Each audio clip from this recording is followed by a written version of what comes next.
what is human.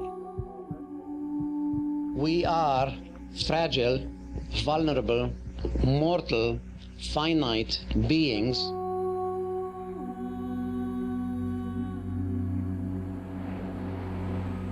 So long as we live in these fragile biological bodies, survival emotions will dominate everything. But you know, something startlingly new, potentially full of hope, is unfolding here in the second half of the 20th century.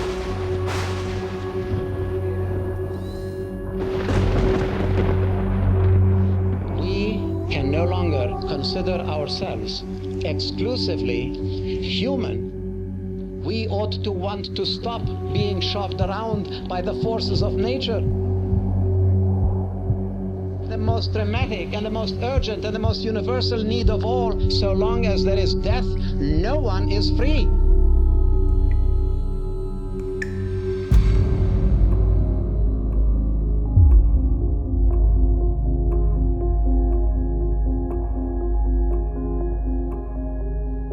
When I was 10 years old, I met the most extraordinary person. He ignited my imagination. He challenged me, and he's been in my mind ever since.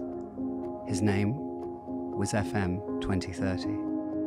Omni magazine says he's a true visionary, daringly original. You actually changed your name, huh? I have, because I changed, Larry. Do I come from a family of 2030s? Not really. Conventional names, as a rule, define a person's past, ancestral profession, and so on. I mean, we all came from ancestors who swung from trees. But what matters is where we're going.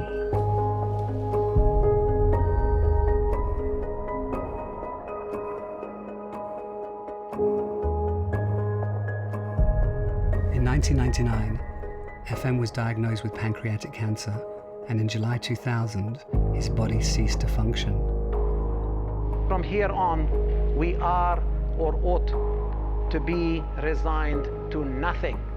We are at liftoff to a beautiful new age. As FM wished, he was cryogenically suspended. Cryonics is a low-temperature preservation of a patient after death in the hopes of revival at a later date. We would like the law eventually to recognize that these are potentially people, they're potentially revivable, they're essentially like people in a deep coma. The point of cryonics is once you're in the tank there, nothing's changing. It's a day or 100 years, it makes no difference because there's no biochemical activity.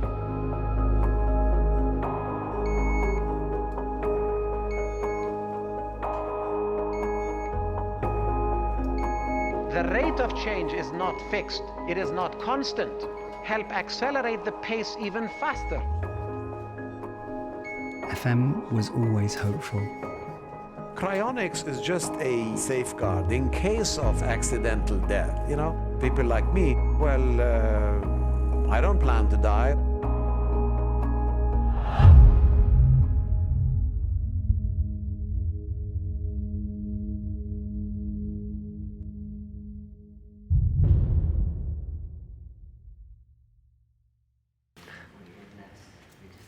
Is anything happening? Is anything happening here? So, Mr. Renfeld, Johnny Boston, lovely to meet you. Lovely to meet you. Irving Renfeld, nice to meet you. Great, wonderful. Okay, so we good? Shots good? Okay, all right. Okay. Do you mind if I move this? Go right ahead. Careful. Brilliant. Anything so we can get going. Here we are, or there we were, on set, oblivious to what was about to happen. We're always in the dark. Well, I was. How are you? Is that talking going to go on back there? Hey guys, shh, hush, quiet. My life hadn't exactly turned out the way I'd expected. Don't get me wrong, I have a lot. A wife, 2 healthy kids, a dog named Izzy, and a business. I make films. It's very glamorous. These are my colleagues. Brian, a little eccentric, but as good-natured as they come. Kayla, my assistant, office manager, confidant. She's the salt of the earth. Should I be more peppy or should I be more like serious? Be you. I am being me, I feel like. And then there's Zev. I met him 20 years ago and he's still wearing the same hat. And last but certainly not least, Jason, my best friend and business partner. very pessimistic, but loyal to the extreme. And I haven't always been loyal back. You know, since we've been together, I think we've started about 653 different projects. They were all supposed to be cinematic masterpieces, or at the very least money makers. But here we are, or there we were, making corporate films to pay the bills. And this lively-looking fellow is Irving Renfell, my client, my only client. He's on his last legs. His firm wants to immortalize him. That's what we do, immortality in celluloid. I mean, digital. Immortality in digital. Johnny, I've been trying to reach you all day, and you haven't called me back. I have something really, really important, and I don't want to just leave a message. It has to do with FM and Cleo. It's good news. They are planning to, yes, bring FM back. The future is not just about new technology. The future is not just about the space program. To be sure, it's about that also, but it's also about changes in values. They're going to reanimate him. I want you to be there. Sebastian from Cleo is going to call you. We have to go to Cleo very soon. What decisions do we face? What will the 1980s be like? To talk about that are some futurists. In the 1970s and 80s, we're moving increasingly to something entirely new, and that is regionalism, common markets, regional blocks, hemispherism, continentalism, and coincident with all this, globalism. Wedding ceremonies, these are rituals that allow two people to announce to the world that they now belong to each other. Weddings would be more honest if the bride and bridegroom peed on each other to establish their territory. Keep out, everybody, this is now my property. We don't even use the term broken homes, because that's really unnecessary. We're changing our vocabularies. We no longer have bachelors, we have singles. We no longer have broken homes, we have single-parent homes. Let me tell you what vegetarianism or veganism has to do with the future. It has everything to do with the future, because vegetarianism has to do with nonviolence, it has to do with longevity.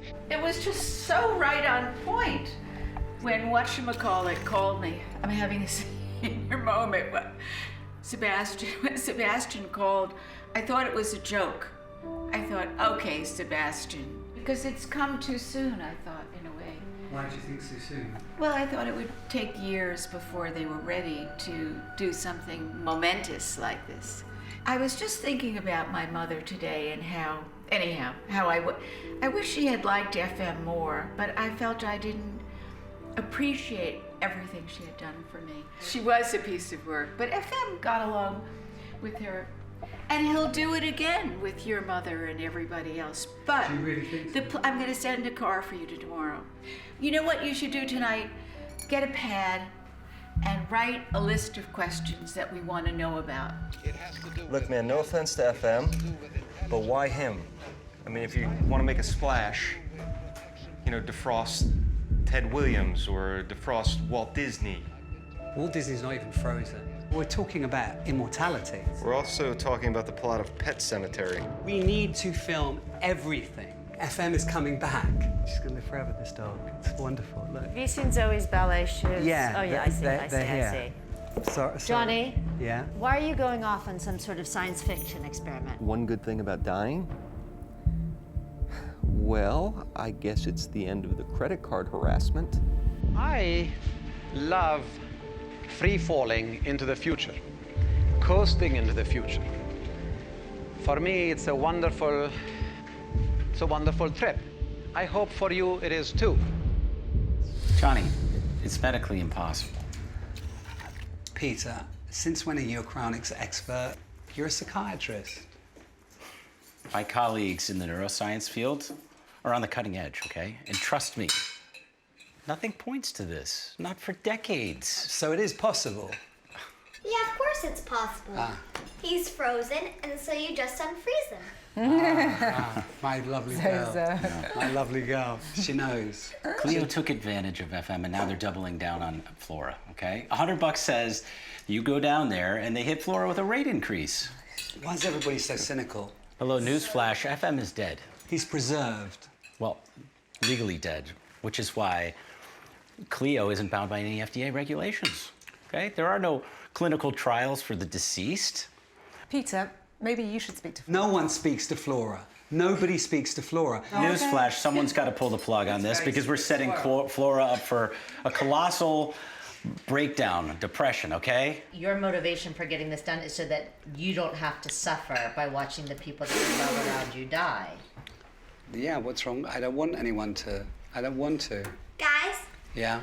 there's a cake sitting here with a candle. Okay. This is... Yeah. So, a lot of people are commenting on how unpredictable this season has been. Your own predictions have been quite off the mark so far. Well, that's true. I think a lot of people are feeling very uncertain about their future. And I think this election is reflecting this uncertainty. Drop it. Give it back. Drop it.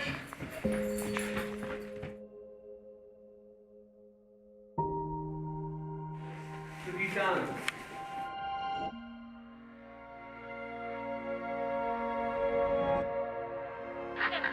What you're seeing today is two main trends. You have a trend that is fully embracing individualism, I at the center of the universe, and you have a whole other strand that is going back in full force to ultimate rootedness. And they are both extremisms, by the way. Johnny, are you smoking again? I'd like to say no, but I can't lie to you. I can't lie to you. You have to stop. I can't lie to you. Just a point. Jason, no offense, but I don't know how they'll feel about our bringing Jason. None taken. It's okay. I think we're getting off on the wrong foot. We're not supposed to tell anybody, and now we're filming the event. You know, Sebastian is a very good friend. He was a student of FM's at the New School. I just don't want you to antagonize him. Why would I do that? Because, my dear, that's what you do. Isn't that true, Jason? You do that sometimes. You do. Well, FM had a very complicated contract with Cleo. It specified everything. He wanted to be first. He wanted to be reanimated. He wanted you to document his return. But ultimately, I have the final say. As you should. I decide whether or not this is the right time for them to start this trial. He did want to see us on his return. You and me. In the future, he predicted. This doesn't look like... Oh, yeah, it's the one with the awning up there. That's it. This is it? Yeah. Doesn't look like much, but Fancy. this is it. Very fancy, this is. Johnny, behave yourself. Hi, how are you? Hello. How's it going? So, Johnny Boston, Flora Schnall, and Jason Hefter. To see Dr. Sebastian Smith, please. May I see your IDs? Yeah, hold on. Hey, I've got this, Darlene. Flora. Oh my God. Great to see you again. So nice. Thank you for coming. Thank you. That was great. Oh, this must be Johnny, but all grown up. Yes? That is. I got that right? Is. Lovely. Here's somebody I don't know. Who is this? This is Jason Hefter. He's my good friend, business partner, and going to help us film the reanimation. And he's a budding futurist as well. Hey, let's not get ahead of ourselves, okay? I can't have you filming anything just yet. In fact, I'll need you to sign an NDA. Thank you very much, Darlene. Here you go. What's Sorry. with all the secrecy? Well, hey, I don't have to tell you. Not everybody is as ready for this as we are.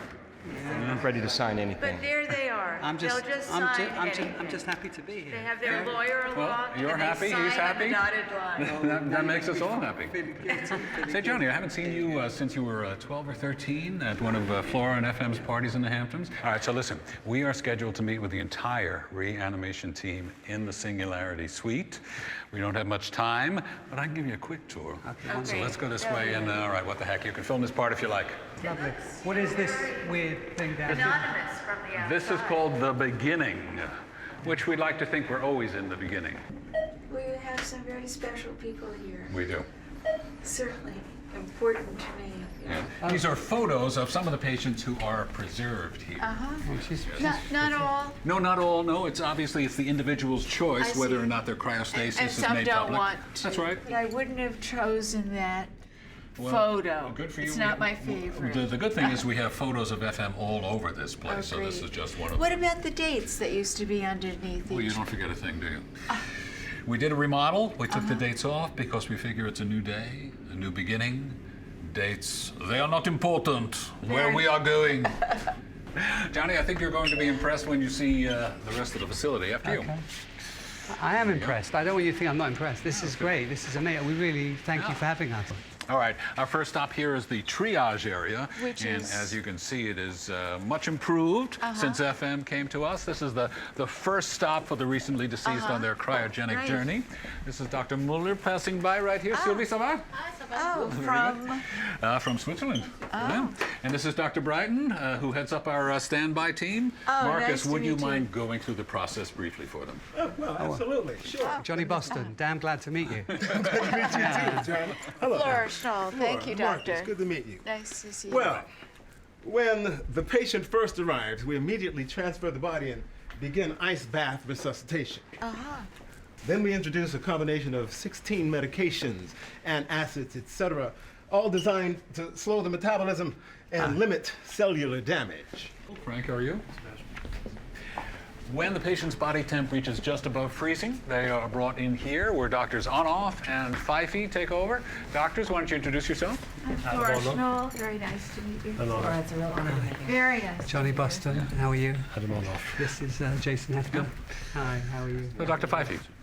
Yes, of course. Well, this perfusion machine is used to slowly replace the bodily fluids with a cryoprotectant, which is a kind of biological grade antifreeze. Our goal is to prevent ice crystal formation. In a full body suspension, we go in through the chest cavity, but if we are only preserving the brain... As in FM's case, or as will be in my case, 60, 70 years from now, probably. Go on. Then we go in the carotids. Yes. What is the advantage of head versus full body? Some of our patients are very attached to their bodies. We here at Cleo are willing to honor a lot of different preferences, although personally I know Sebastian and I agree that the... It's head. Yeah. That's right. May I see, can I see what this is? Sure. Is that cool? This is so cool. Is that okay? That is a very expensive toy, Johnny, but it's great. No, thank you. What the heck? This is really No, good. no, no, no. Well, Johnny, we can't afford that. Please. All right, let's move on. Here we go. Thank you very much, doctors. Great job today. Thank you. Nice to meet you all. Really incredible. Well, let's move on. The best is yet to come. This is where we keep all our patients while they are awaiting reanimation. Purgatory.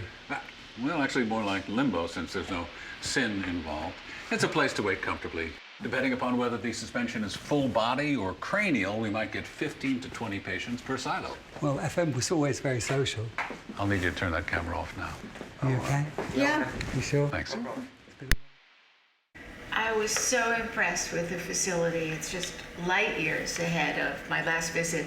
What about his brain? Any damage in the process? We don't anticipate any. All our computer models and pre-testing have shown considerable self-repair of cells with slow incremental warming. You are all so optimistic. Well, we have every reason to be, Flora. Without FM, none of us would be doing this. His philosophies have been a great personal inspiration for me since university. This trial and the opportunity to meet him is the great honor of my career. It's very moving. Thank you. I think we're all on the same page. Our goal is to bring FM back, let him see all that he's helped create. And personally, I still owe him dinner. He'll accept? Take a look at this. He'll have to again. bring me too, though. Absolutely. Let's all have dinner. I'm a little too emotional to review this, but may I take it with me? Absolutely. Take your time. It wasn't what I expected, but What's your I'm apprehension? just, well, it's a big, very big step, and they've given us, you know, a pound of documents, and I'm going to review them. Did you get everything? We got it, Johnny. man. Keep on trucking. Your mind is racing, because that's what it does, but it's really important that you tell no one, that Jason tells no one. What does it mean you use the word transhuman? What is a transhuman? Transhuman, you know, way back in the 1960s, a lot of things were happening at the same time. And the thought occurred to me that maybe what was happening was that we were moving toward the creation of entirely new beings. In the coming years and decades, we will move toward the totally non-biological bodies which will enable us to live indefinitely into the future. Got Duke, Harvard, MIT, Princeton. Dr. Pfeiffe, she graduated high school when she was 12 and won the Alexander von Humboldt Fellowship. Every single one of Cleo's doctors checks out. They're legitimate. Yeah, but this footage is crap. Johnny, it was shot through a keep-on trucking belt buckle. It's fine. I don't want fine. This is an epic event deserving of an epic film. Whoa, whoa, whoa. There's no film. There's no film. There's a film. There's a film. Johnny, don't do this. Right here. What's that? Promotional documentary, internal use only. Didn't you read the episode of War and Peace we signed? We shoot what they want, document them taking FM's brain, putting it into that bionic avatar, then boom, he says howdy, fade out, and hand the footage over, okay? Because if we do anything Johnny-ish on this, we're screwed. Listen, when FM comes back, he's gonna okay everything. You have to at least consider that he may not come back. I went to Cleo and it's real. FM is coming back. You saw proof. Well, not exactly, but you know, you say everything happens for a reason, and this is happening for a multitude of reasons, and you know, it's going to work. Johnny, what Cleo's doing, a lot of people are going to have a big problem with. I mean, some people may have a problem, but this is you know, a choice of the good outweighing the bad. And like FM said, that eventually we will overcome death. I mean, and that we're going to embrace that. Okay, so hooray, everything goes Johnny. FM is back, dead is dead, whatever. Yeah, death is dead. I guess that's got a nice ring to it. Yeah. That sounds good. Death is dead. Who controls the technology? Is this something that only the rich can afford, or is it for everyone? Well, they said they wanted to do this the way FM wanted it done. You know, What does that mean?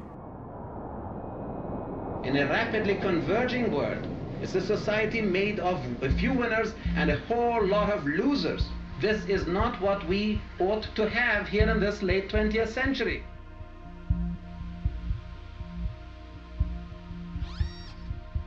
In our new world of abundance, technology will belong to everyone. For only when technology belongs to everyone are we truly free. Today we say that about 40% of the jobs can be easily replaced through automation. Give us another 15, 20 years. Something has to give in. We have to make wholesale economic recontexting to provide for everybody without having, you know, full employment. But he loved the idea of coming back with a wonderful robotic body and be able to go on with his work, because if there's anything he loved his work. He, you know, woke up every morning thrilled to get started and go to his desk. As long as it wasn't too early. Too early. No, he got better. When he moved to, I think, California, finally, he realized he had to get up earlier to see people. Do you think it's going to work? Do you believe that it's going to work? Honestly? Yeah. No. Why? Well, because it's beyond my comprehension. I suppose because all my fundamental knowledge of what we're about will be destroyed. And we'll start with a blank page after that. How will Flora react, though, Martin? Johnny? What do you think? I don't know. I actually don't know. Very frightening. It's frightening. Because if this is going to happen, then it completely revolutionizes the whole concept of the beginning and the end. I don't know whether he can just get on with his life as if this has not happened. Will he be very shocked to see us, even though hopefully we don't look our age, 30 years later looking different, being fat and having had prostate cancer and all kinds of rubbish? He's going to be a miracle, but he's also going to be a bit of a freak, isn't he? And what are you telling these people? I'm telling them we're making a film about, wait for it, don't have a heart attack, the future. A fake movie to cover the real documentary we're not supposed to be making. That's good. It's, I like that. Yeah, it's Shakespearean. Shakespearean. I'm not sure what the effect would be of the first person coming back. We're not going to do this tomorrow and suddenly bring someone back. I can assure you that's not going to happen. That would certainly have a drastic effect. I mean, you're asking, okay, well, how do you bring somebody back? How is FM going to be brought back? Well, first of all, okay, my opinion, if FM was done with the techniques today, or even a few years ago, there is a reasonable chance from the information that I've seen that a significant amount of destruction has occurred in his brain. I don't know what that means for the ability to recover him, but I would not want to be in his situation. Current cryonics techniques are not able to simply be reversible. There are people that have been cryonically preserved that are just gone. They're just gone. And I think that it's likely, although I wouldn't necessarily say that this is the case, that up until now, they're all just gone. I had a friend who was, his name was FM 2030. Oh yeah. You knew of FM? I never met him, but I know of him, of course. Okay, I might end up being a neighbor. I saw, well, hopefully you won't be ending up being a Yeah, neighbor. exactly. You will meet him in the flesh. Yep. I certainly wouldn't want to be the first test subject. I don't want to be the 10th or 50th test subject once we are very, very certain it's actually working really well. So it's not rational to want to be first. We'll probably have done it to simple animals and then more complex animals before we do it to humans. I think that as we make more and more progress in these very early stage proof of concept areas, and especially as they... Look, man, no matter how many scientists we interview, you're not going to find somebody who's going to tell you exactly what you want to hear.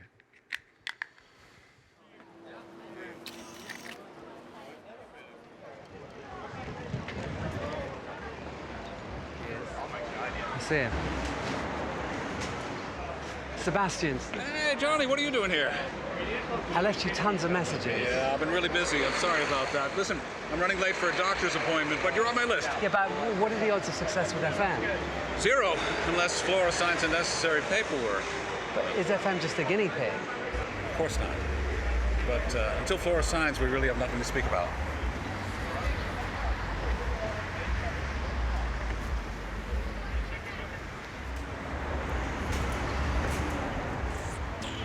Do you get that? We now have a lot of updated information. Information is potentially a lot of power. It can catalyze a lot of changes in our own immediate lives, in our personal lives, as well as in the world around us. You like to make films, really? Yes. What kind of films do you like to make? I don't know. All kinds. I especially like films about people. About people? Yeah. Like me? No. No. I'm joking.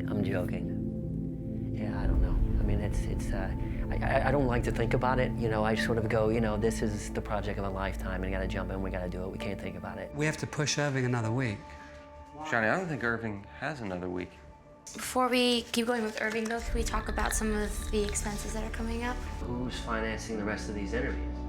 Are we going to just sit back and wait for things to happen? Let us not sit back and wait, but let us become involved directly and actively in the creation. Hi, Johnny. It's Flora. I got all your messages. Yes, I think a tribute film about FM is a great idea. I can cover the expenses, and maybe we can even have a fundraiser in the Hamptons to raise some money. But keep me in the loop. Don't go off on a frolic of your own. Bye for now. I had no intention of making a tribute film. We had no money. Flora would understand once FM was back. The interviews would confirm whether Cleo was on the up and up. I mean, I was protecting her. Everybody seemed so indifferent. So one little lie to get the truth out. The truth was, I just wanted to make a movie that would fix everything. I really did think my movie and FM's return could create a freer society. There's nothing like a grandiose rationalization to justify just about anything. You have created your own story. Do you realize that? Yeah. Do you?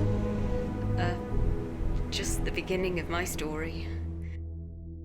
One of the reasons his last name was Digits, it was kind of a gimmick, I guess, but he felt like that 2030 would be the year where we would have solved things like the water problem. Or along the way, lots of different problems, that we would be a less competitive society, that we would be a much more universal society. I think you're conflating what's possible in terms of technology with how much it will change the human condition. When the average age is 100 or 150 and everybody takes for granted they have clean water and electricity, their aspirations will be all of those are a given. People see no place at which they never want anymore. They're always competing. And so no matter what the state of technology is, while it's always bringing us all up, the human ability to live in peace and to share and all of that is not affected by that. It will be independently solved or not solved in some other way. Do not assume that our human problems of fear and hate and mistrust are going to be made better or worse by technology. That's not what technology does. Oh dear. Johnny, say, why have you been talking to Ray Kurzweil? Ray, what do you mean? Have you been discussing the trial? Of course not. Of course I haven't been discussing the trial. What have you heard?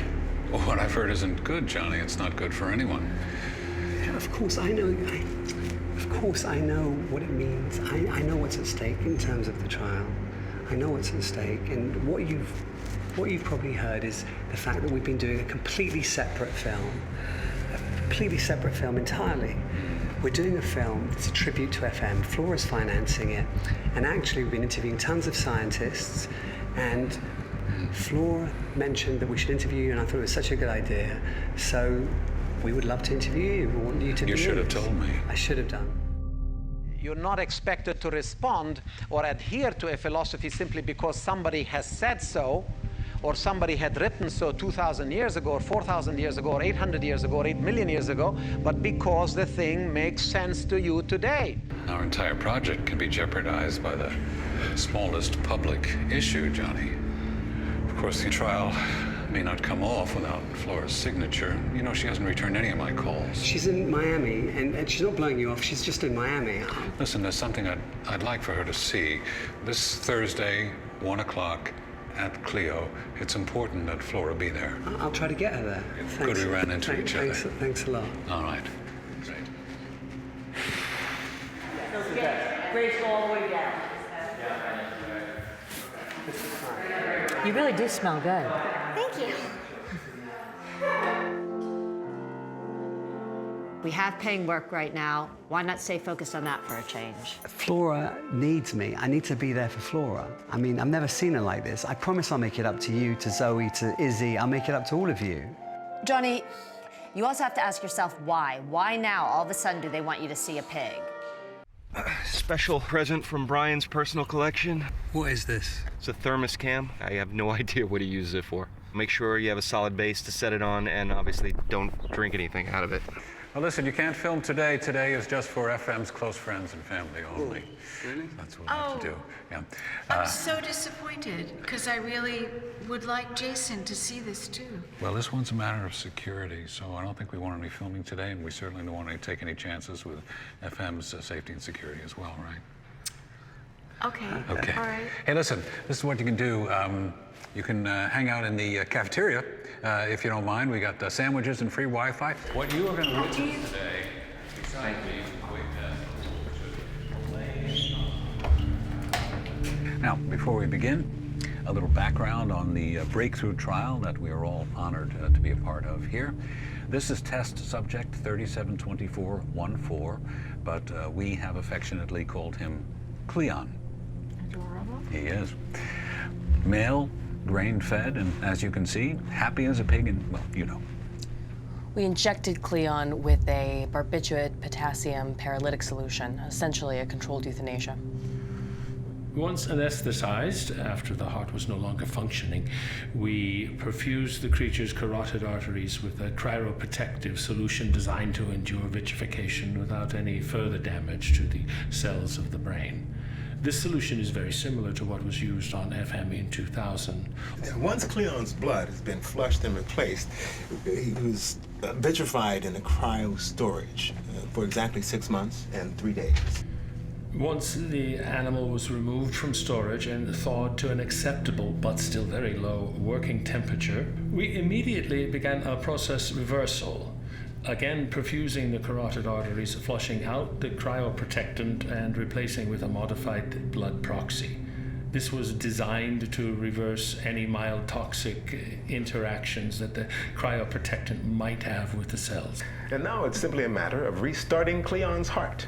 Now, of course, Cleon was in better physical condition than most of the patients who begin their preservation here. But luckily, FM doesn't have to worry about the condition of his heart or anything else. All he needs is his brain.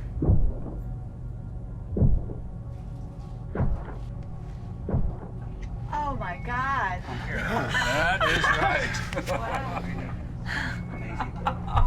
That's a good day. Can we go in there? Let's hang on a moment, and we can. Yeah. I'm scared of pigs. Look at what we've done. You want to say hello? Really incredible. Yes. Wow, amazing. Impressive, Flora, yes? I'm speechless. So's the pig. I can't fucking believe I missed this. It's like I said from the beginning. FM is coming back. All right, so maybe we can stop death.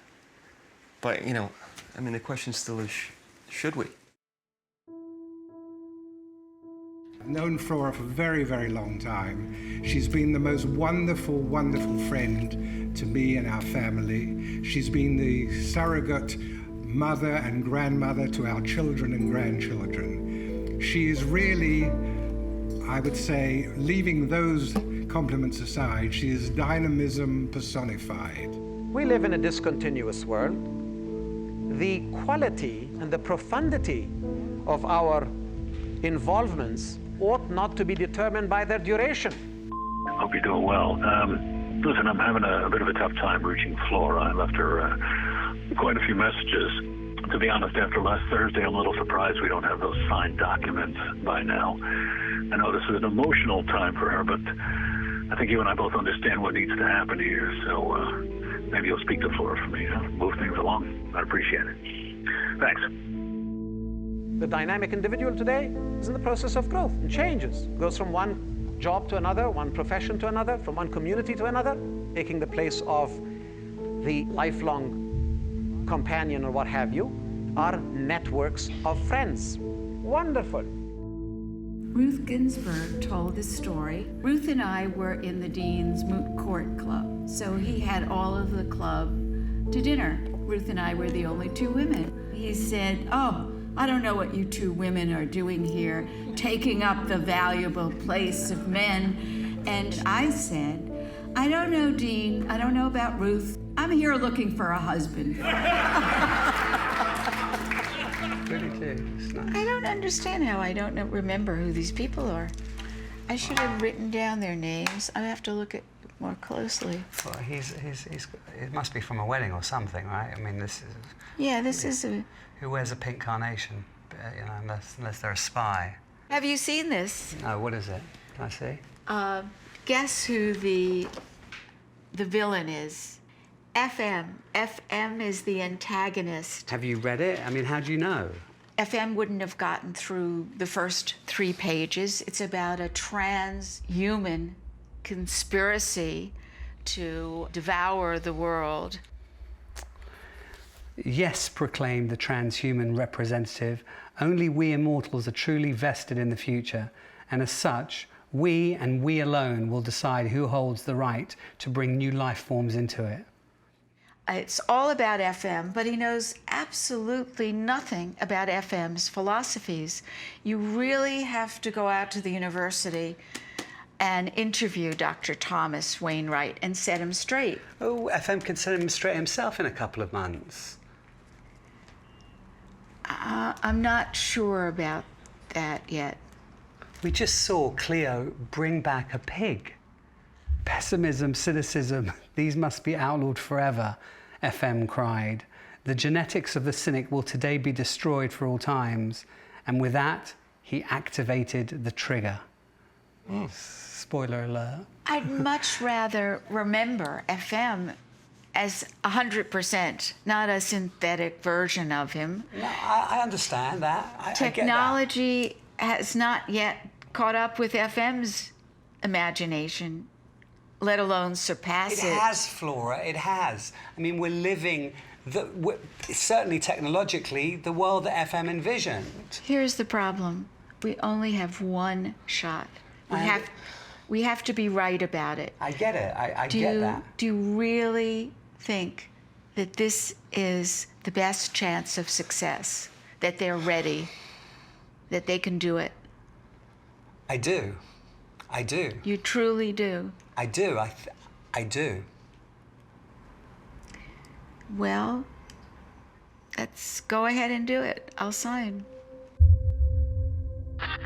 This faith that progress and technology was going to be our savior was also at its height in the years before the First World War. Even problems, and the future will certainly have its share of problems, can be diffused if we plan ahead. What was interesting about FM was his ability to talk to a wide range of people. I mean, he would give talks to the police department on, immortality. And I saw that in the newspaper. I thought, how does he manage to do that? Partly maybe he's a very gracious fellow. He would always call people my dear, and he was very kind of fatherly or uncle-like. So his personality allowed him to be able to talk to people who normally, like the police, really, but to these ideas, you wouldn't expect that. I'm very focused on the election, so I can't really, I only have so much bandwidth for everything else. But it's not that I don't think this is ever possible, or that I don't think that in my lifetime it's possible. And also, as I've said to Johnny before, to me, part of what makes life meaningful is that it ends, As you go through the different stages of your life. In your 20s, you're not really thinking about, oh, I'm gonna die someday, maybe not even your 30s. No, I do. No, but it's not like you're not thinking about the consequences as much. If you were actually given the opportunity to be immortal, you wouldn't take it. No. You wouldn't? No. Really? Really. You don't think that your aspirations and your goals would transform and change over time? I don't know. I don't think so. I don't know. I guess I'll think about it more, but I've always said I wish I was a vampire so I could live forever, because I feel like, looking back, when I was in high school, I was like, oh, I'm gonna have this, this, this, and this, and this, and now I'm here, and I'm like, I didn't go off track. I just haven't gotten there as fast as I needed to, so it's what the hell? I need 4 lifetimes in order to achieve everything I want to, and if I had much longer time to live, then you would have to. Then maybe I wouldn't worry so much. Right. But, you don't know. FM isn't the final word on transhumanism anymore. The transhuman movement itself has evolved, fractured, just like any other belief system. It's not all campfires and kumbaya anymore. But I never said it was. Are you aware there are people out there who already consider themselves transhuman? And believe me, most of them have no desire to see the rest of us regular humans stick around. I mean, but that's crazily alarmist. I mean, the core transhuman beliefs remain the same, that we're going to transcend our biological limitations and create and achieve an abundant future. Yeah, and the Statue of Liberty still says, give me your tired, your poor, your huddled masses, yearning to breathe free. Does that sound anything like modern immigration reform? No, but I'm not sure where you're going. How would one of these groups go about achieving this abundant future of immortality? FM relied on a faith in technology, optimism, altruism. But as long as people with personal agendas control the technology, why is there cause for anything other than skepticism and, quite frankly, being absolutely fucking terrified? If the goals of, many transhumanists come to pass, then reality becomes a highly mutable thing, right? And virtual and real become hard to distinguish between, right? How do you manage that power? Well, it occurred to me that we needed this kind of technology. We needed wise, compassionate, intelligent machines that would transcend the foibles of human intelligence, of the human urges that really drive intelligence to chase these evolutionary motives rather than some kind of greater good. Once you start saying, oh, this is frightening, we want to halt work on this while we figure out, is there one best safe way to do this? You've failed, because the people who keep on working on it are failed states, or some biohacker in mom's basement who everybody says, well, he was a nice guy and very quiet, but you know, we didn't know he was going to do this. What is the biggest problem facing humanity? Well, humanity, I suppose. Humanity's willful stupidity, when there is such enormous potential. I don't actually think that it's so complicated. I think you're always a looker for something or other, you know. It's an attractive thought, actually, that we've got a future that is so multifaceted. It's all this FM stuff is a utopian thing. So I could have joined a cult. You could have joined a cult, maybe. You set the burglar alarm. No. Captain's log. Stardate. Wednesday. I'm part of a secret, unregulated experiment that could change humanity forever. No one's discussing the implications of immortality and what will happen once we become immortal. And who knows what other world-altering... Johnny, can you go to sleep? You have to get the kids in the morning. Well, who knows what other scientific secret experiments are happening in the dark, behind closed doors, right now. Yeah, I'll turn the lights off.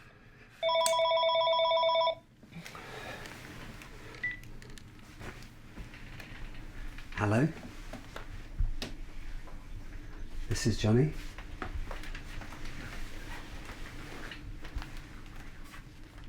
Okay. But everything's going to wind up on the backup drive in the office in real time. So even if they take your phone... Even if they torture you, even if they hook your nipples to a car battery, we'll get most of it. We are talking to Flora Schnall, a longtime partner of the futurist FM 2030. Before he identified as a futurist, he was a novelist, and his work was actually quite dark and fatalistic. What do you think caused this shift?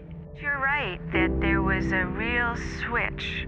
It was like an 180-degree change of course. If he was going through a philosophical change, even then he was very obsessed with the idea of death, poverty, inequalities.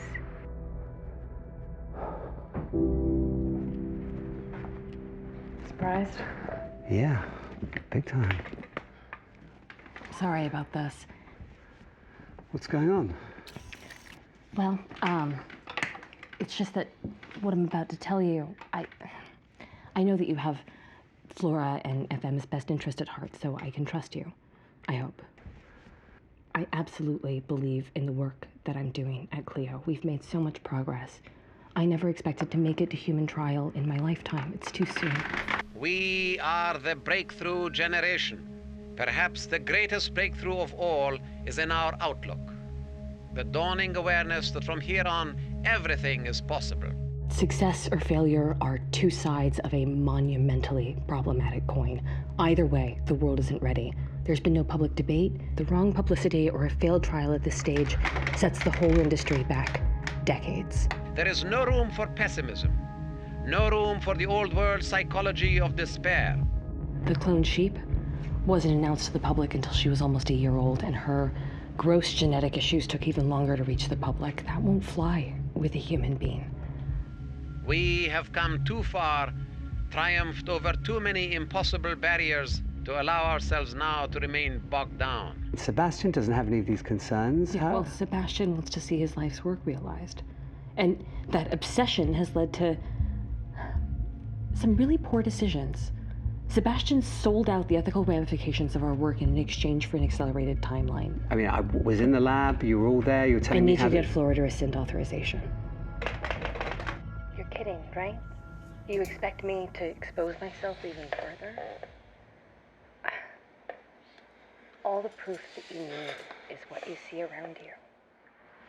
Don't let this happen. I really don't know what to believe. I thought you were having an affair. No, definitely not. Not my type. You have to tell Flora. Not until I have some sort of hard evidence. Not until there's something tangible. I mean, this could be just her trying to sabotage the trial. I mean, God knows why. I mean, it could be that she found religion. It could be that she's slept with somebody. It's an office romance gone bad. I don't want to be used. I don't want to be used by her to manipulate. I feel manipulated, and I don't know what's real, what's not real. It doesn't matter. Flora deserves to know, especially with the fundraiser that she's having this weekend. Well, that's exactly why I don't want to alarm her. I'll tell her. I'll tell Flora. I promise. We must not think of ourselves as merely spectators. Look up into the sky any clear night and you will see bright stars that were not there before. It is our collective genius that has altered the cosmos. You know, I didn't realize they were like building him a new body. My wife got sick and we were told she probably wouldn't have children, that we should harvest eggs and freeze them, and we did. And we did that 11 years ago. I got a kid who's 1 year old. I want to see them grow up. You know, I wish I had started when I was 30 instead of 60. Yeah. I look good, but I mean, really, let's be realistic. All right. So, okay. What do you think? It's the Eagle Nebulae. Right? Beautiful. It's going to look good for what's his name? Right? It works, doesn't it? Yeah. It'd be good if somebody was here for it. I called like 4 or 5 times, and no one's been getting back to me, but I'm emailing them now. No. So. He's on his way. Trust me, he's on his way. The fear of death is always there. It's always there. We make believe it is not. We live in denial, but the fact is it's always there. Not just the fear of one's own death, but the fear of the death of all the people we love, the death of all fellow humans. How's this trial being funded? One of too many unanswered questions. Who will benefit from the technology? Who will take care of the patients and any unforeseen medical needs they might have? What are the protocols here? Oi, quickly, Kayla, get his entrance, get his entrance. Get his entrance. Let's do this, okay? Hey, Johnny and friends. Hi, guys. Surprise. Can I... I know you're expecting my good friend Neil, but I've asked him not to come. Say, would you mind if I spoke to Johnny alone? Okay. No, it's good to see you. What are you doing here? Well, I know you wanted to interview me for your tribute film. This is a tribute film, right? Yeah. All right, let's do it. Okay. Why don't you ask me whatever you want to know about FM? Yeah. I've got tons of questions, but let me lead with, what did you most admire about FM? Oh, well, quite a bit. His optimism, and, his imagination, and his loyalty. And that's something I've been worried about with you, Johnny. Yeah. Why? Well, you know, we only brought you into this because we needed Flora to feel more comfortable, and of course, we wanted to honor FM's wishes. You okay? Can I get you some water? I'm fine. Thanks. I guess what I'm trying to say is now that Flora has signed, I've become increasingly uncomfortable with the number of people you've been talking to. Now, FM thought quite a lot of you, and I want to believe in his judgment. But something is telling me you're not a team player. How come you changed your name to FM? FM to me evokes the future. It is a name without nationality or history. How old are you right now? I have no age. I am born and reborn each day. Every day I change, we all do. My grandmother used to say that one lie begets another. I was drowning in deceit. Sebastian believed I was a spy, or at the very least a liar, and perhaps I was. Flora believed that I was blissfully creating an adoring homage to FM. And Jason was actually happy. He'd bought that our film could create a brighter future. When you were my age, did you like school? Not really. You? No. Classes are boring and they make us sing stupid hymns. And people bully me for being Jewish. I'm sorry to hear that. It's okay. You should be proud of your personal achievements, not some cultural or national identity. Take pride in being a part of the human race. The opportunity to improve your world is always within your grasp. I was in the lab, you were all there, you were telling me... I need to get Flora to rescind authorization. Why me? Why not go directly to Flora? Flora's ruled by emotion, and you'll tell her the truth. I know it's a bit much to take in. A bit much. Jesus Christ, Johnny. This is resurrection shit. I mean, she's right. This is gonna blow people's minds, Johnny. I mean, this is just... The religious right are gonna go nuts. The fanatics from around the world. I mean, this is making me very uncomfortable, to be honest with you. This is a bombshell, buddy. I mean... Well, you've got to keep it to yourself. You cannot tell anyone. This is, you cannot tell anyone. I can see spitting. Yeah. Why you haven't come to me sooner, I don't really understand, first of all. I mean, I've been working on stories about these private equity guys, the financiers out in Silicon Valley, pumping all this money into bioscience technology, including life extension. I know I told you this. I call it pay or die capitalism. It's catchy, right? Thank you very much. Billionaires investing tons of money into technologies that they think are going to make them live forever. My favorite one is this woman right here, Patricia Thiessen, of Prague Equity Capital. Just hit play. Of course the first immortals will come from the 1%. Why wouldn't they? Unfortunately, technological breakthroughs don't always lessen inequalities. More often, they increase it. But the greatest inequality exists between people who are alive and people who are dead. And that is the inequality we are working to fix. Nice. Smoking hot. In her little techno-utopia, I mean, only a few thousand Americans live forever, driven around by robot chauffeurs or whatever, and the rest of us all die unemployed at age 60. And I'm willing to work with you and to protect you on this. Yeah, that's what we want. All right, but I'm also willing to, help you get to the bottom of whatever's going on here, but you got to give me an exclusive on this. I'm not going to burn you. All right. Especially not if I'm going to lose a story like this. I mean, I want this story. So I will give it to you. Cross my heart. I hope to die, I guess. And come back. All right. Modern technology cannot wait for human conditionings and class struggles to go through their relatively slow evolution. This new technology is impatient. It is dissolving barriers which otherwise would have taken decades, even centuries, to erode. Again and again, people around the world confuse technological progress with social progress. Sadly, the two do not necessarily advance hand in hand. What about the rumors Out of Access has secret labs in Ghana for unregulated pharmaceutical experimentation? Can human genes be patented? The Supreme Court has heard arguments on a case that will determine the future of genetic research.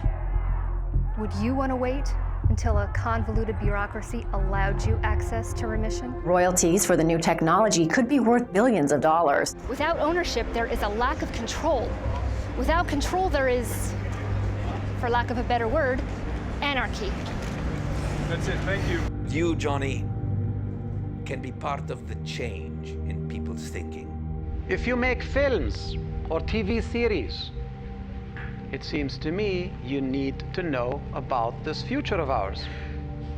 Every quarter, every semester here in this class, we have had anywhere from 5 to 15 people from the entertainment industry. Filmmakers, TV series people, and so forth. And they come here and they sit in, and presumably they lock into these studies and benefit We've been editing non-stop. It's ridiculous. I'm introducing a trailer I've never seen. Months later, years later, I get a call from them, say, hey, did you see my film, or my TV series on the future or something? And of course, I happen to have seen it. I'm a film buff, and I find that their work was absolutely outrageous. Very anti-future, very non-future, very low resolution. I say, well, you didn't learn a damn thing in class, did you? I say, well, yes, but it's not my fault. It was really the director's fault. It was the producer's fault. It's the public, what the public wants. Humanity's hardly the bastion of altruism that FM predicted. What about the future? Yeah, that you don't like? That it's not happening fast enough? I do not know of a single truly sophisticated film on the future or a TV series on the future. Except for maybe 2001.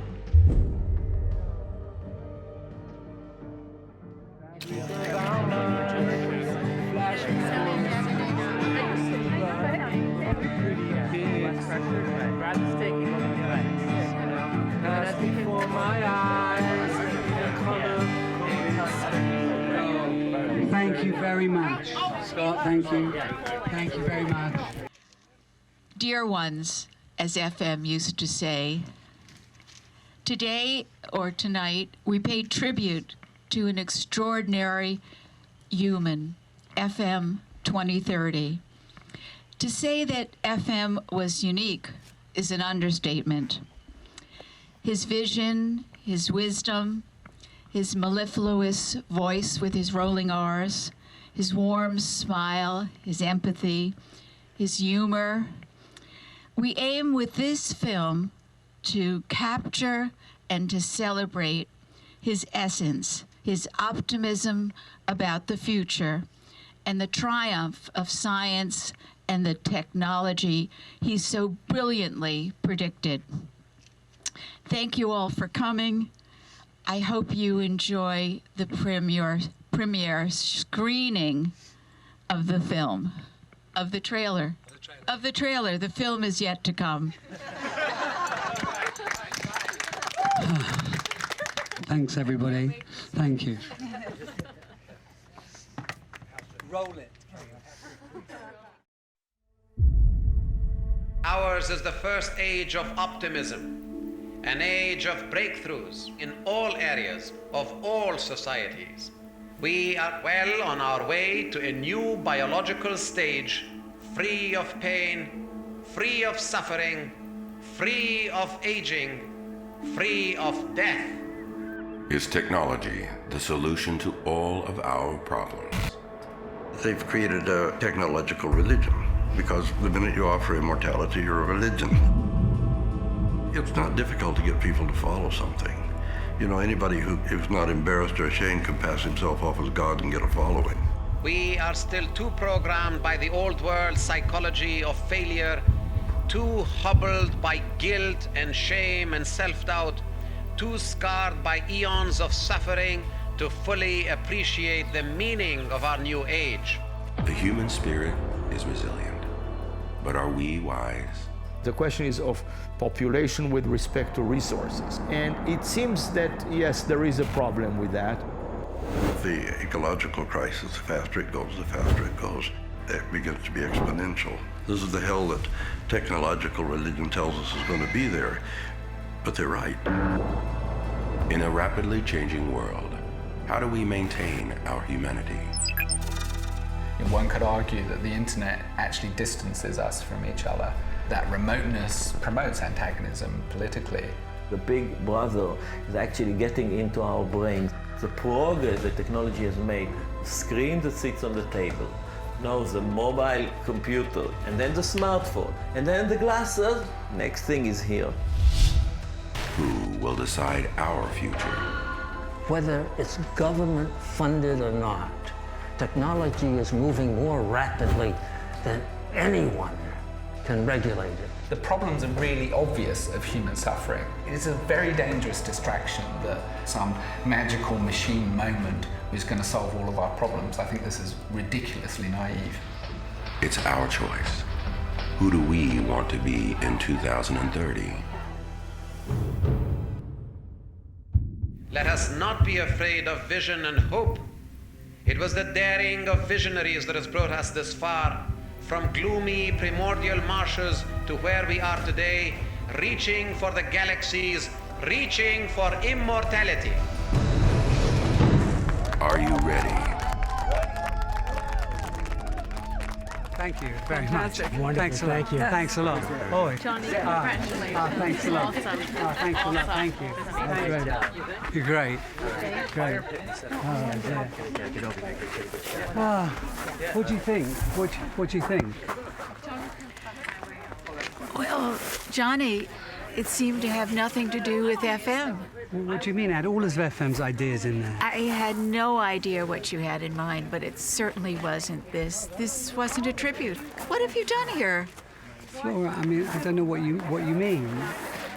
Flora, I congratulate you and appreciate your faith and dedication in spite of all the stuff that's happened with Cleo. What has happened with Cleo? What do you mean? You haven't told her.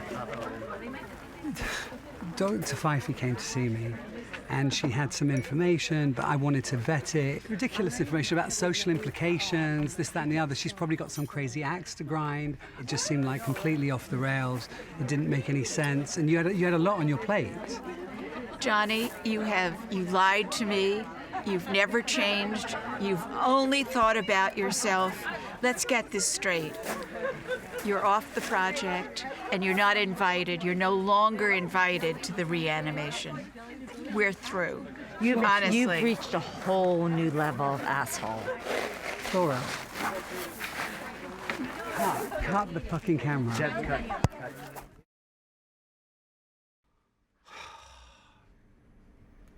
At different points in my life, I took what I wanted from FM's philosophies. Just have a good time, party, chase women, enjoy life, no responsibilities, no nothing.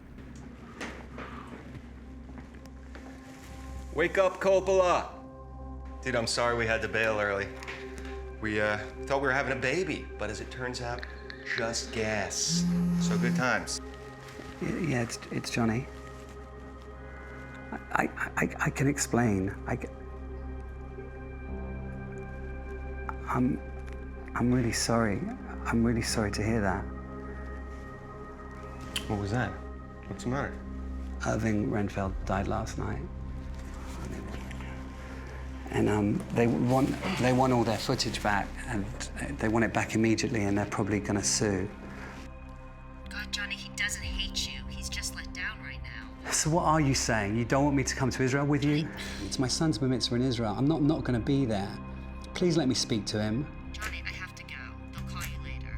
When the movie comes out, like you said, it'll take care of itself.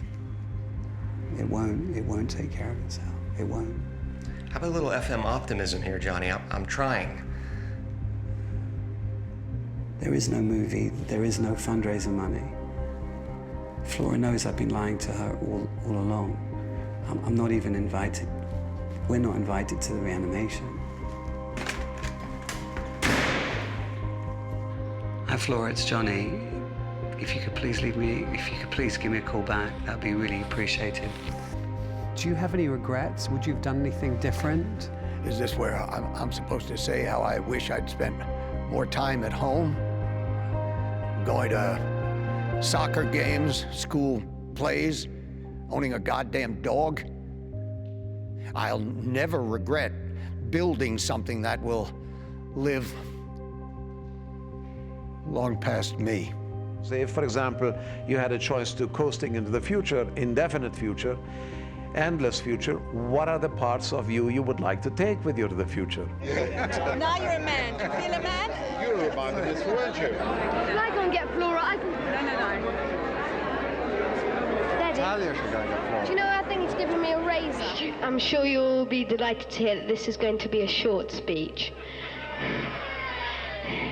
I'd like to thank my parents for this lovely mitzvah party, and I'd also like to express my deep regret to all the sufferings I've caused them in the last 13 years. And I hope my activities in this regard will be somewhat diminished. A miracle should occur this very night, and I'm supposed to awake a paragon of virtue. Johnny, If we must believe in something, let us not believe in our past, but in our future. You finally have to live with the realities of the world as it is today. You cannot develop an identity based on the illusory identity of forefathers long dead. That was a nice yawn. Are you getting sleepy? You can't sleep in your own bed? Why? You're too scared? But what are you scared of?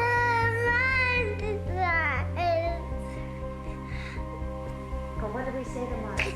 We can all gain much more, you and I, from facing our real past.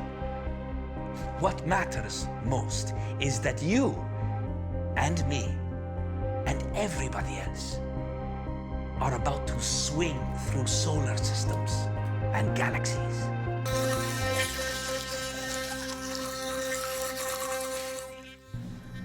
I'd like to get some help with my life. What do you think? I'm sorry. Oh. What constitutes human is a great question. The essence of being human are some of the more valuable things we do, like have relationships, be creative, be loving, be funny, be sexy. How would you teach a machine compassion? I'm not sure. Let's take Star Trek as an example. The physicians in Star Trek have incredibly sophisticated devices, but the final decision is made by the physicians. We're already at an age where our bodies and our minds are starting to meld with technology. And now we're putting chips on the brain that can enable a quadriplegic to control a robotic limb, for example, by thought alone. How far do you take that? I think that we need to ask questions about what is meaningful about humanity. It may be true that we can't really understand this until we evolve to some advanced states. So in a sense, we're going to have to sort of take a leap of faith and just hope that it works out for the best. And if it doesn't, then we just sort of say, well, nature took a strange turn, and now we're monstrous alien beings. If you could just keep living, then you really need ethical grounding. You need to have some deep ethical truth. I'm a little tiny bit different from when I was a week ago or a year ago, and we die a little bit every second. To an extent, that's human nature. It does put it in perspective that immortality is illusory. There's no way to have immortality, because to have immortality, you would have to have no change. We are creatures that are all about change. The burdens of selfhood have never been heavier. Never in the history have we had to decide how much we work, how much we eat, how much we sleep, and how much we fuck. It's a lot of decisions to make alone, which for all of history, an institution called religion and culture decided for us. There's a reason why we can fight over so many things, because it used to be told to us what we need to do. Now we have to decide. If you travel across time and again across this planet, one of the things that cannot help but strike you is the remarkable adaptability of us organisms. I don't see a limit to human adaptability or human resilience or the human capacity to move and to grow. This is, in fact, one of the great, extraordinary things about us. And this is implicit in all of our women's movement, the sexual revolution, the consumer movement, the environmental movement, the global.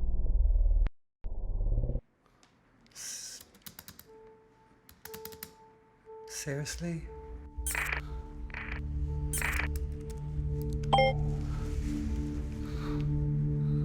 There is an explosive growth and access of information, which becomes increasingly difficult to monopolize and to manipulate. The superiority of power will really phase out. Jason, I don't know what to do. I just got this really weird file on my computer. I don't know who it's from. I don't know what it is. It's really strange, and I'm really panicked about this. This isn't a joke. Are you rolling it? So check it out. See this account here? This account is linked to this company, Advaxis. Right. Advaxis is a shell company run by none other than Patricia Thiessen. Remember her? Yeah, I remember. The rich shall live forever. Yeah, nice woman. Advaxis has 112 new patents and IPs ready to be approved on September 23rd. That's FM's reanimation day. Yeah, Johnny, of course. I mean, once the reanimation is successful, they're going to own the technology, like all of it. Okay.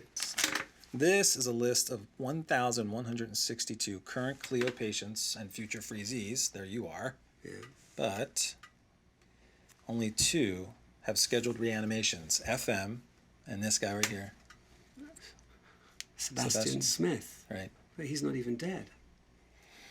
I don't know. Maybe it's a typo. Maybe the person who sent it this file could tell us. Well, it can't be Fife. So just look. I mean, that has to be Fife. Okay, wait 1 second. Dr. Linda Allison Fife, right? She's been receiving substantial wire transfers from Cleo's chief competitor for the last 6 months. She's a mole. There are no good guys. Of course there's no good guys, Johnny. I mean, this is like a race to play God if God were really friggin' greedy. I can't deal with this, Doug. Like, I've got Alexander's bar mitzvah, and I'm going to Israel the day after tomorrow. Yeah, you're doing a really great job, Alexander. Like a fantastic job. Thank you. Yeah. Johnny, I hate to show you this, but I think Israel might be the safest place for you to be. This was also in the file.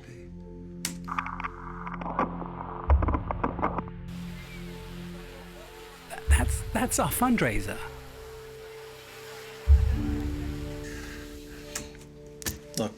Look on the bright side, Johnny. Everything in this file, everything indicates that FM's reanimation is going to work. I mean, all the experts are saying so. I mean, if that's true, this is going to be the biggest story since Genesis 1.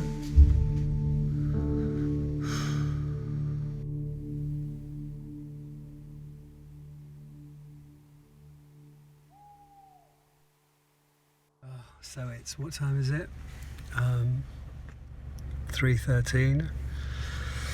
Between a $2,500 burglar alarm that my wife never sets and me, a 170 pound vegetarian Englishman, and a few karate lessons that I took when I was 8, maybe 9 years old, my family should be quite safe. I've got my tennis racket and my bag of bagels. Phew, at least I'll be on time for the flight in the morning.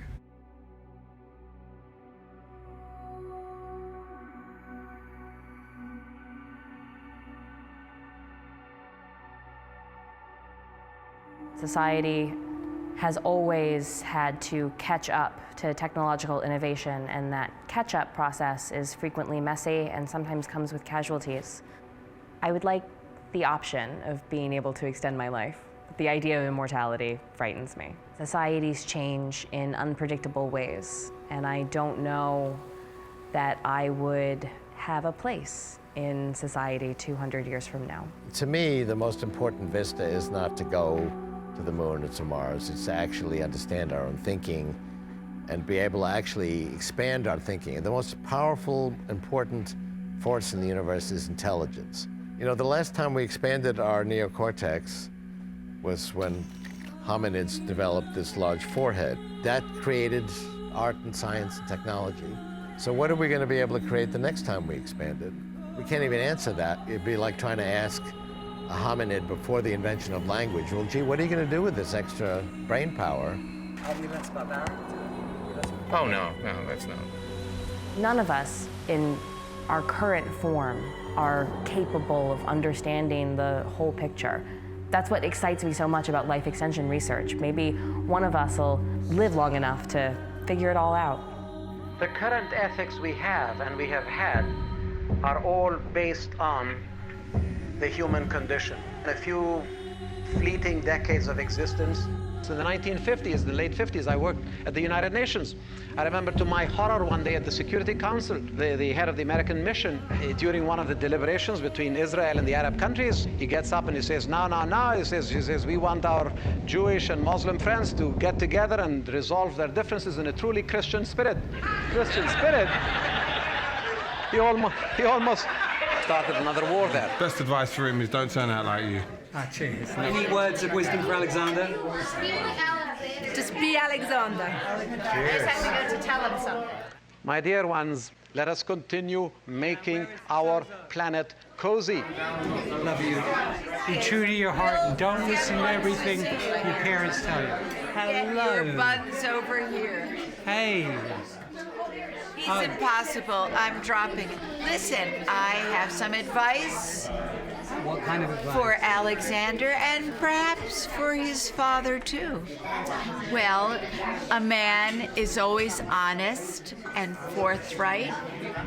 He speaks his mind, and he always strives to see the best in people. Do you get that, Johnny? I do. Flora, I'm so sorry. I really am sorry. I never thought things would come to this, and I really apologize for everything. What? Johnny Boston making an apology? I must record this. I must record this for posterity. I'm listening. Look, I don't even know where to begin. I lied about everything. Everything. I really am sorry. You were right. I wasn't thinking about FM. I was just thinking about myself. If FM's coming back, I want everything to be okay between us. Is FM coming back, Johnny? Look, I have every confidence in the technology. I really do. I didn't lie about that. I really have every confidence in the technology. But I don't have confidence in the people who control it. I know this isn't the ending for the film you wanted, but I guess we can face Sebastian together. Yeah, of course. I'm there. I'm there for you. I'm definitely there. Thank you.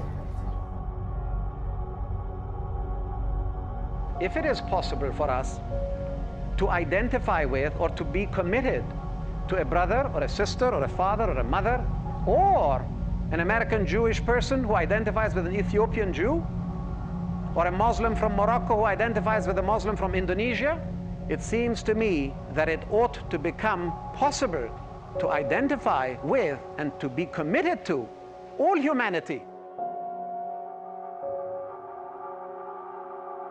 We impute to others a violation of human rights. Well, we ourselves are violating human rights because we're bombing human beings. Come on, let's go, quickly, guys. Where's Alexander? Oh, get him. Zoe, stay here, okay? There you go. It's okay. I'm sure it's fine. You okay? You okay? Are you alright? I love you. Are you alright? Yeah. Are you okay? Yeah. Okay, we're all safe. It's alright. Love you very, very much. Are you? Okay. Are you still filming these interviews? Because you're going to want to get this on camera. Dr. Linda Fife. Yeah, I remember She that. no longer works at Cleo. Where's she work? Her contract's been terminated, her apartment's empty, and she's left no forwarding address that anybody knows about. It's just weird. It's weird, but I'm not worried about it. I will find her. What's most important is I know why Seb Smith has a reanimation date. Dr. Sebastian Smith, stage 4, inoperable. This is his x-rays. Yes. And get this. His reanimation date fits roughly with how much time they're giving him. Understand? So FM was a guinea pig for Sebastian all along. This was just a preparation for his trial. Yeah, I mean, can you think of a better reason to get into bed with Patricia Thiessen? I mean, FM's not going to be his guinea pig. FM's out. What do you mean? FM's out. Tomorrow we're going to see Sebastian and to call off the trial. There's no reanimation anymore. None.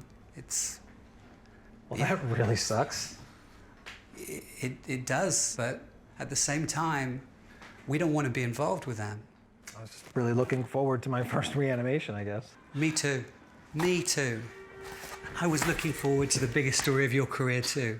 I was definitely looking forward to that. And it's not over. There's still a story here. I've always been obsessed by time and seeing how short life is. And to me, every decision you really make in life is a trade. And, you know, we do things that may not be all that important in life, but they don't take very long and they're fun, so you do them. The only thing I'm afraid of is time, because it moves inevitably, and we know where the end is. You know, aging is a terrible game because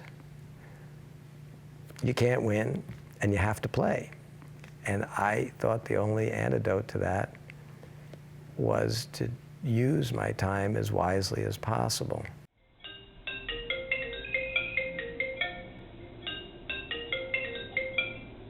Hey Johnny, it's Jason. I got your 600 messages. I also got the camera you sent. That was nice, man. I would assume it's a bribe to get me to forgive you. I haven't decided if I'm going to, but I can shoot tomorrow. So, yeah, I guess I'll be there, asshole. All right, see ya.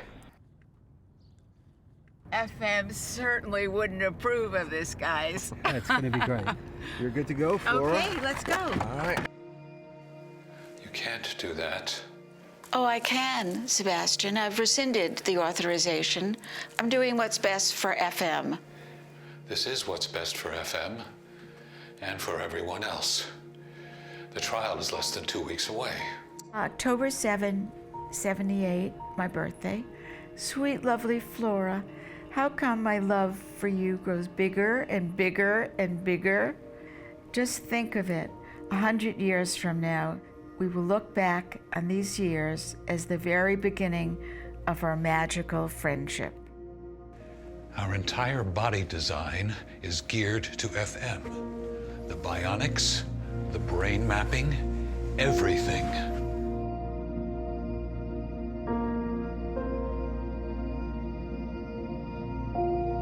Do not be afraid to fly. The lighter you are, the higher you'll fly. The higher you fly, the freer you'll feel. Love you, FM. I want you two out of here. Out of here.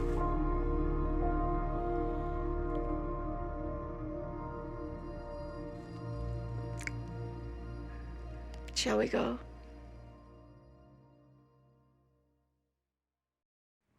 He was a hunk, as my friends would say. He was a hunk. Traveling with him was a peach because he spoke like, I don't know, 10 languages. He was a real linguist. Of course, having a last name 2030 when we were traveling, making airline reservations and trying to get 2030 was very, very difficult. He wasn't absolutely perfect. He did have some very annoying habits, like his lateness. You could never count on him. Although he never missed a plane, but he was always late. He would be writing or thinking, and he would just lose track of time.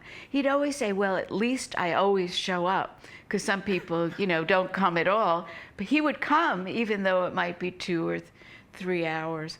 And he wouldn't let me tell people that he was a vegetarian. So very often, he'd go to a dinner party anyhow, and there'd be nothing for him to eat except some bread and butter and a vegetable or two. Why didn't he? He didn't want to have them have to fuss or bother about him. But to me, he was pretty ideal. He just had a great sense of humor. He was a visionary. His optimism buoyed you up. He just made, he always saw the good in people. He brought out the best in everyone. I always told him he should be a psychologist because he'd be talking for hours in the night, giving people really sound advice and listening. I'm sure you experienced that yourself. No, he gave me wonderful advice. I mean, I feel like I lose track of it, but he did bring out the best in me. I think he certainly did. I think even your parents thought that. It is disappointing. Yeah, I miss him. I think I miss FM more now than ever, really. So it's been a bit of a journey. You bet. When FM passed, when he died, there was no funeral. There was no grave. there was no period of mourning. In Judaism, there's a lot of ritual. There's a funeral, there's a shiva, where we come together to remember. And then there's the mourner's prayer, Kaddish. This is a solitary experience, and we deepen the parts of our memories that sustain us, the essence of the person that we've lost. FM was known for his technological predictions, but also for his sometimes unorthodox views on social change. I see a shift. I see it happening every day. A better world, a lovelier world, a less manipulative world, a world less torn by domination and submission. Millions of years from now, wherever we are in the universe, whoever we are, however we look, we will always remember these years. Over 1 million more people have been forced to flee their homes. Our technology is pulling us in both directions. The EU is set to close its borders to asylum candidates. We will wing across the planet from global friends to global friends. I don't think we should be too optimistic. This report says that the situation is getting worse, not better. We will be fluid and on the move. We will be universal. And now it's over. Well, I don't think, nothing is ever, quote, over. I think it's just the beginning. Not sure. Well, be optimistic. I'll try and be optimistic. Mr. Boston. I'll try and be optimistic. So you're off to Europe soon? Next week. Well, one thing that FM didn't like was the opera, that was for sure. You go to the opera? I'm going to the opera. Well, that's a wrap. That's a wrap. As we reflect on our loved one, we keep them alive. The tactile relationship is gone, but we have this dynamic, evolving relationship through memory. But there were no prayers, there was no meditation. There's just a bench on a beach.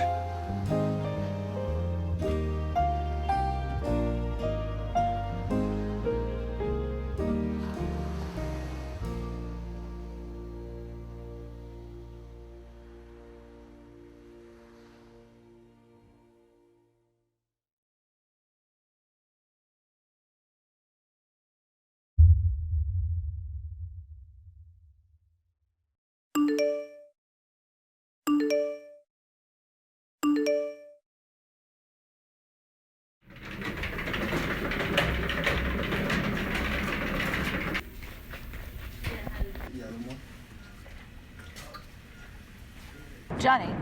Yeah, did you show them? I did. I showed them the text. Everybody's seen it. We're all upset. We're going to be there in 10 minutes. Okay. All right, Doug got a flight. I got a text. Great. Awesome. If they've really started to thaw, I'm not sure if there's anything we can do. Well, can't they just refreeze him? Once they've started the reanimation, Jason, there's no turning back. You mean like when you defrost chicken? FM isn't a chicken. I'm an idiot. We're all nervous. We're upset. Let's chill it. Let's hang in together. Where are we going? Where is our destination? No one can say. From here on, the only barriers are the limitations in our own imagination. We're getting into the trial.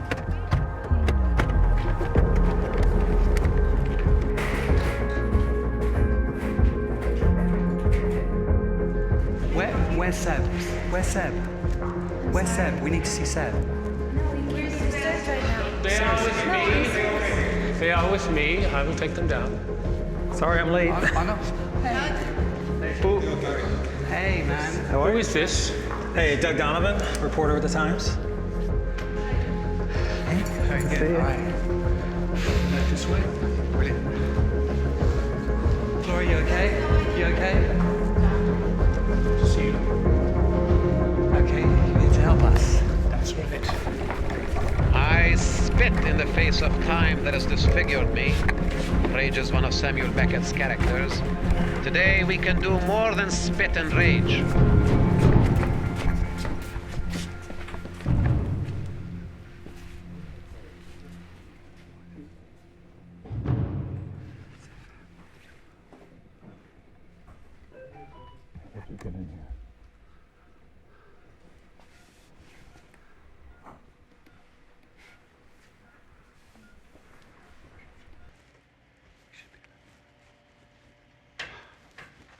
You rolling? Turn the cameras off. No. No more secrecy. If we're going to do this, we're going to do this out in the open, the way FM wanted. I cannot do that. Why? Would that piss off your community-minded partners at Advaxis? You know, we're set to publish at any time, and when we do, by morning, it's going to be front-page news. You're killing FM. And you, Seb. We know about the second trial. We know you're the second trial. Well, if you know that, then you have nothing to worry about. This is not only my legacy, this is my life. This reanimation is going to be successful. Flora, don't you want to see FM again? Sebastian, more than anything. Mm-hmm. But FM wouldn't want to come back this way. Unlike you, he was interested in the greater good. That doesn't make any sense. Of course it does. 50 years from now, people are going to be dying unnecessarily if you stop this. Do you want that responsibility? No. Do you? You have a choice. Either you go down with Advaxis, or you help us take Advaxis down. You can do that. By making this technology public, everyone can benefit. Everyone can have a fair shot at beating death.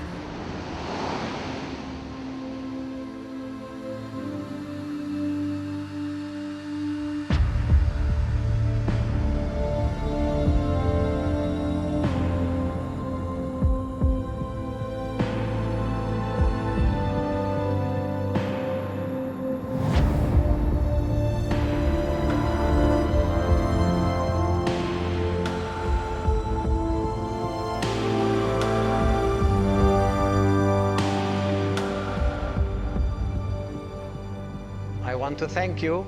Thank you for sharing in this wonderful journey into the future.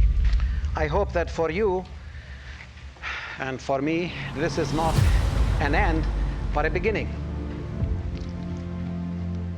That we are perhaps at the end of just a trajectory, but the beginning of a whole new trajectory.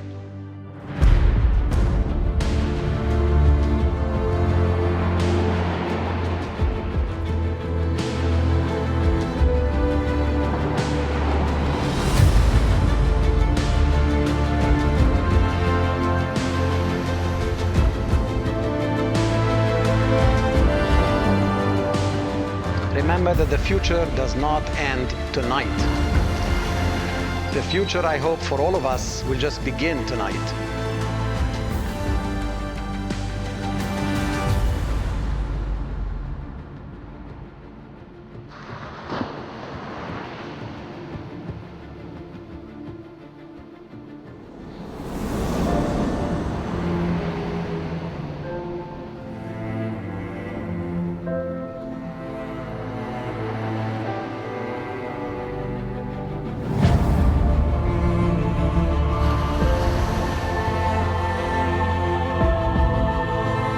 I do miss him, but I think, Johnny, we will see him again.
claimed to have a deep nostalgia for the future. He spent his life campaigning for a bold new future for mankind and called optimism the new revolution. He strikes me as a very iconoclastic, sort of esoteric individual.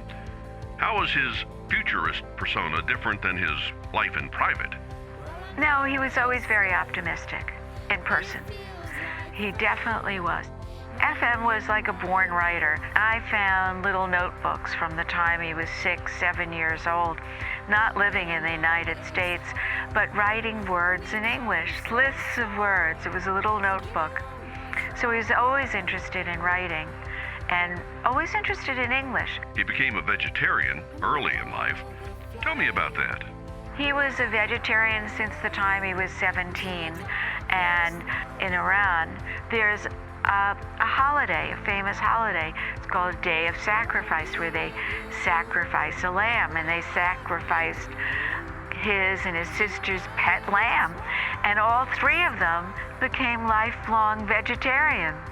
After that event, they never ate meat again. What do you think FM's legacy will be?